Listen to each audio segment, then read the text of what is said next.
नमस्कार दोस्तों, मैं शैलेंद्र मयेकर आपका ट्रू ट्रस्ट की तरफ से हार्दिक स्वागत करता हूं।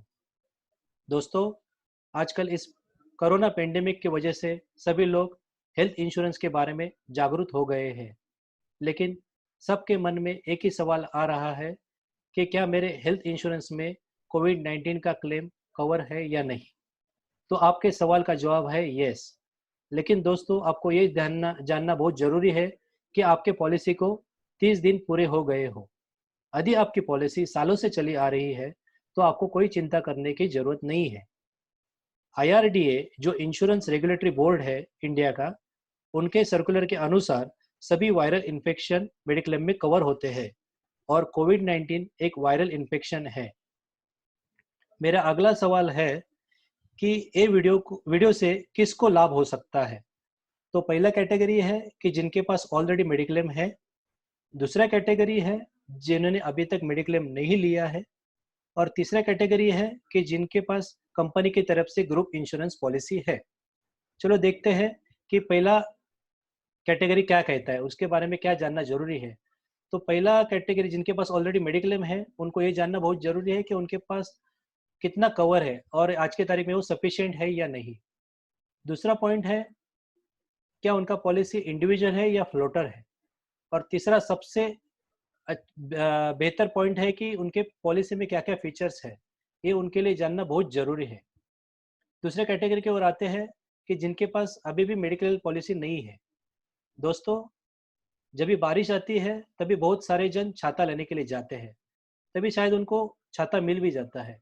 लेकिन मेडिकल इंश्योरेंस में जब भी आप हेल्दी हो, तभी आपको पॉलिसी लेना ज़रूरी है। क्योंकि जब भी आप बीमार पड़ जाओगे, तभी आपको शायद पॉलिसी मिलेगी नहीं। तो फैसला आपका है दोस्तों। चलो आते हैं तीसरे कैटेगरी की ओर। तीसरा कैटेगरी है कि जिनको कंपनी की तरफ से ग्रुप इंश्योरेंस मिला है। तो उनके लिए भी ये जानना बहुत ज़रूरी है कि उनके पास कितना कवर है। क्या उनके लिए वो सफिशिएंट है? दूसरा है, क्या उनकी फैमिली उस इंश्योरेंस में कवर है? और तीसरा बहुत सा बढ़िया पॉइंट है कि उनका फ्यूचर्स प्लान कवर हो रहे हैं क्या पॉइंट्स में, ये पॉलिसी में। मतलब एक कोरोना की वजह से आज बहुत जनों की नौकरी जा रही है, तो उनको इंश्योरेंस कैसे मिलेगा? तो मैं सभी को गुजारिश करता हूँ कि सभी आप इंडिविजुअल या फैमिली फ्लोटर पॉलिसी ले लें, क्योंकि तभी आप इस ऐसे कोरोना पेंडेमिक से बच पाओगे। तो आगे देखते हैं कि हेल्थ इंश्योरेंस कैसे काम करता है। जब भी आप अस्पताल में जाते हैं, तभी हमको अस्पताल का पूरा खर्चा हेल्थ इंश्योरेंस की तरफ से मिलता है।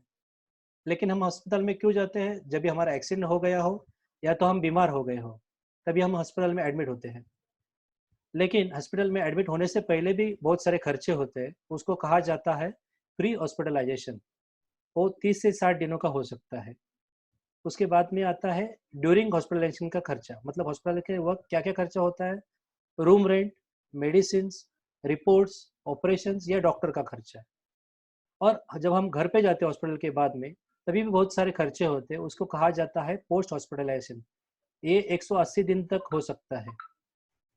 आगे देखेंगे कि हेल्थ इंश्योरेंस में क्या-क्या रूल और कंडीशंस होते हैं। पहला कंडीशन है कि आपको कोई भी क्लेम के लिए 24 घंटा हॉस्पिटलाइजेशन होना ज़रूरी है। लेकिन मेडिकल साइंस के एडवांसमेंट की वजह से बहुत सारे डे केयर प्रोसीजर आ गए हैं, जैसे कि कैटरैक्ट। उसके लिए आपको 24 घंटा हॉस्पिटलाइज होने की ज़रूरत नहीं है। तो ऐसे बहुत सारे डे केयर प्रोसीजर मेडिक्लेम में कवर होते हैं, उसके लिए 24 घंटा हॉस्पिटलाइजेशन होने का ज़रूरत नहीं है। और पहले ही मैंने बताया कि कोई आपके पॉलिसी को 30 दिन होना बहुत ज़रूरी है, तभी आप क्लेम कर पाएँगे, एक्सेप्ट एक्सीडेंट। मतलब समझो आपने आज पॉलिसी लिया हो और 2-4 दिन के बाद समझो आपका एक्सीडेंट हुआ, तो एक्सीडेंट की वजह से जो भी हॉस्पिटलाइजेशन का खर्चा होगा, वो आप क्लेम के द्वारा पा सकते हैं। उसका बाद का पॉइंट है स्पेसिफिक डिसीज़ वेटिंग पीरियड, जो 2 साल का होता है, जैसे कि कैटरैक्ट, स्टोन, पाइल्स, हर्निया। दोस्तों, ये सारे डिसीजेज जो है वो डिले कर सकते हैं। फॉर एग्जांपल, डॉक्टर ने कहा कि कैटरेक्ट आपको हुआ है, आपको कैटरेक्ट का ऑपरेशन करना पड़ेगा, तो ये ज़रूरी नहीं है कि आपको आज के आज कैटरेक्ट का ऑपरेशन करना पड़ेगा। आप समझो 2 दिन के बाद कर सकते हैं या 2 महीने के बाद भी कर सकते हैं। तो ऐसे बहुत सारे डिले करने वाले जो डिसीज़ है, वो आपको 2 साल के बाद कवर होते हैं। उसका बाद का पॉइंट है प्री एग्जिस्टिंग कंडीशन। उसके लिए 3 से 4 साल का वेटिंग पीरियड होता है, जैसे कि डायबिटीज हुआ या ब्लड प्रेशर हुआ या तो आपका कोई पहले ऑपरेशन हुआ हो। उसके बाद आता है permanent exclusion. For example non medical criminal act. समझो आप गाड़ी से जा रहे हो और आप कोई क्रिमिनल कर रहे हो और उसके बाद में आपको एक्सीडेंट हुआ तो आपको क्लेम नहीं मिलेगा। और जैसे इलीगल एक्टिविटीज, जैसे आप दारू पी के भी गाड़ी चलाते हो और आपका एक्सीडेंट हो गया, फिर भी आपको हॉस्पिटलाइजेशन का खर्चा नहीं मिलेगा। वैसे ही मेडिकल एक्सक्लूजन होते हैं, जैसे कि बेरियाट्रिक सर्जरी यानी कि फैट कम करने वाली सर्जरी, कॉस्मेटिक सर्जरी और एड्स। ऐसे सारे जो डिसीजेज है वो मेडिक्लेम में कवर नहीं होते हैं। और लास्ट पॉइंट है नॉन पेएबल आइटम्स यानी कंज्यूमेबल्स। आईआरडीए के रूल के अनुसार दोस्तों, ऐसे कंज्यूमेबल्स है जो आपको जेब से पैसा डालना पड़ता है, वो आपको कंपनी की तरफ से मेडिक्लेम्स की तरफ से नहीं मिलता है। जैसे कि ग्लोव्स हुए, मास्क हुआ और कोविड-19 के केस में पीपीई यानी पर्सनल प्रोटेक्शन इक्विपमेंट, इसको अपने जेब से पैसा डालना पड़ता है। आगे देखते हैं कि मस्ट फीचर आपके पॉलिसी में कौन से हो, जैसे कि no room rent capping. For example आपका पॉलिसी 3 लाख का हो तो आपको 1% ही, जैसे कि 3,000 रुपये का ही रूम ले पाएंगे आप हॉस्पिटल में। लेकिन आपने समझो 6,000 रुपये का रूम में आप रहे हो तो ऊपर का जो भी खर्चा हॉस्पिटल का होता है वो आपको जेब से भरना होगा। नो को पेमेंट। बहुत सारे कंपनियां 80-20 का रूल अप्लाई करते हैं, जैसे कि आपको समझो 1 लाख रुपए का आपने क्लेम किया तो आपको 80,000 रुपये आपको कंपनी मेडिक्लेम की तरफ से मिलेगा और 20,000 रुपये आपको जेब से डालना पड़ेगा। तो ये भी आप पॉइंट है कि आपके पॉलिसी में को पेमेंट नहीं हो। और अगला पॉइंट मैंने पहले भी डिस्कस किया है कि maximum pre and post coverage होना जरूरी है। तो हॉस्पिटल के पहले का और हॉस्पिटल के बाद का जो भी खर्चा है वो ज़्यादा से ज़्यादा दिनों आपको कवर होना पॉलिसी में जो बहुत जरूरी है। और लास्ट पॉइंट है no claim bonus. For example आपका पॉलिसी 5 लाख रुपए का है, उसमें आप कवर है, आपका वाइफ कवर है, आपका बच्चा कवर है। समझो एक चालू साल में आपने क्लेम किया ही नहीं तो आपको 5 लाख का पॉलिसी आपका 50% से बढ़ के 7.5 लाख हो जाएगा उसका सम इंश्योर।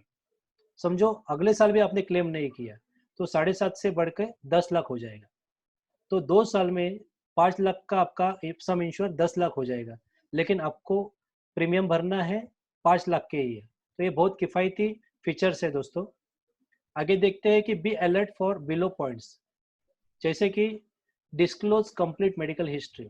दोस्तों बहुत सारे मेडिक्लेम में क्लेम रिजेक्ट होने का कारण यही होता है कि मेडिकल हिस्ट्री बहुत जन छुपा के रखते हैं।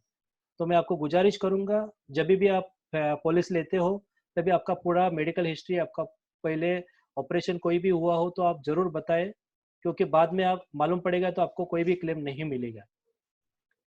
दोस्तों आज के केस में बहुत सारे कंपनीज आए हुए हैं, बहुत सारे पॉलिसीज है, तो उन हर एक के फीचर्स अलग अलग होते हैं। तो आपको स्पेशली आपको क्या सूट करेगा, आपको कौन सा फीचर अच्छा है। जैसे कि जिस जिसका नया ही नया शादी शादी हुआ हो तो उसके लिए मैटरनिटी बेनिफिट बहुत किफ़ायती है, तो वो मैटरनिटी का अलग से पॉलिसी ले सकता है। कोई डायबिटिक पर्सन हो तो वो डायबिटिक का अलग से पॉलिसी ले सकता है। और पहले ही मैंने बताया पहले स्लाइड में कि कंज्यूमेबल का पैसा नहीं मिलता, लेकिन हम अलग से राइडर ले सकते हैं, उसके वजह से हमको कंज्यूमेबल का भी पैसा मिल सकता है। दोस्तों ये बहुत सारे पॉलिसी होते हैं, बहुत सारे कंपनीज होते हैं, तो अलग अलग पॉलिसी के फीचर्स जानना बहुत ज़रूरी है, तभी आप कंपेयर कर सकते हैं। तो मैं आपको एडवाइस करूंगा कि take assistance of right adviser, क्योंकि वही आपको बता पाएगा कि आपको सुटेबल पॉलिसी कौन सा है और आपके हॉस्पिटलाइजेशन के वक्त वही आपको साथ खड़ा होता है। तो मैं चाहूँगा कि आप राइट एडवाइस चूज करें। होप मैंने आपको हेल्थ इंश्योरेंस के बारे में बहुत अच्छी जानकारी दी हो। यदि आपके मन में नए पॉलिसी लेने के बारे में या आपके चल रही पॉलिसी के बारे में कुछ भी सवाल हो तो बेझिझक आप स्क्रीन पे दिए गए नंबर पे पूछ सकते हो। Thank you very much. Stay safe, stay at home. Thank you.